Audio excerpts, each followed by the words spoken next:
So today I was asked about fantasy forecasting fallacies. So let's start at the right place.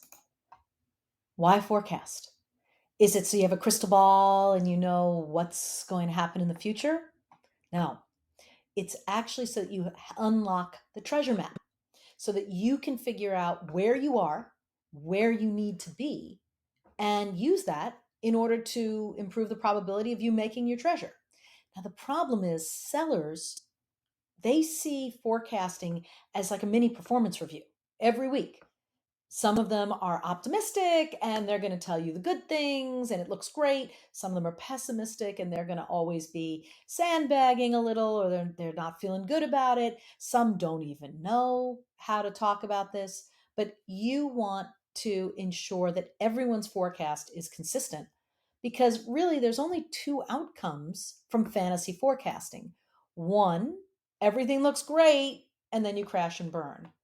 Or you had no idea and things are flying from all over. And this might be a high class problem.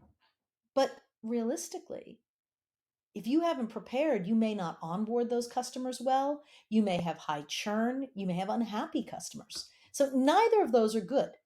Now, the key to diffusing fantasy forecasts is math, particularly it's pipeline math. And it's this particular equation: the quota divided by your personal average selling price, all divided by your personal win rate. That's the number of deals you need in your pipeline. You do the same thing for do I have enough revenue? Because sometimes if you're doing large deals, one big deal can make or break a quarter, but you want to have lots of options here. Okay, so what does that look like in a funnel? Well, you have your qualified opportunities times your average selling price, that's your pipeline gross value, times your win rate, that's your likely attainment, and you can compare it to your quota. So there's really three questions to get you on the treasure map. Do you have enough pipeline? Do you have enough value? Are you winning enough?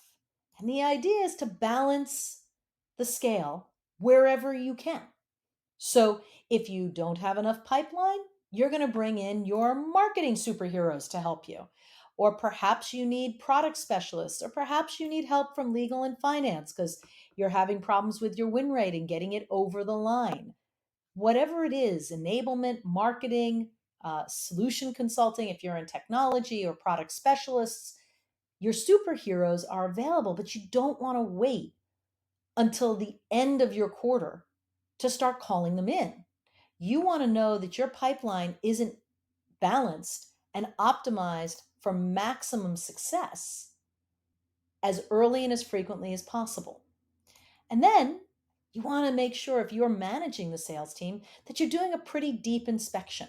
And that deep inspection should include, is the prospect actually engaging in some way with the frequency you expect to see, or even better, the frequency that you're used to from customers that successfully became prospects that successfully became customers. You should be confirming that the qualification of the deal matches the stage of the deal. And then finally, is the next step clear, committed, and documented? So you know when it should happen, what should happen, and you can verify if it happened. So you do these things, and instead of fantasy forecasts, you have a fantastic, predictable launch that's going to propel your company. Your forecast propels your company's growth into the next level. Good luck. And if you want to talk about your fantasy forecast fallacies, follow the URL. Thanks.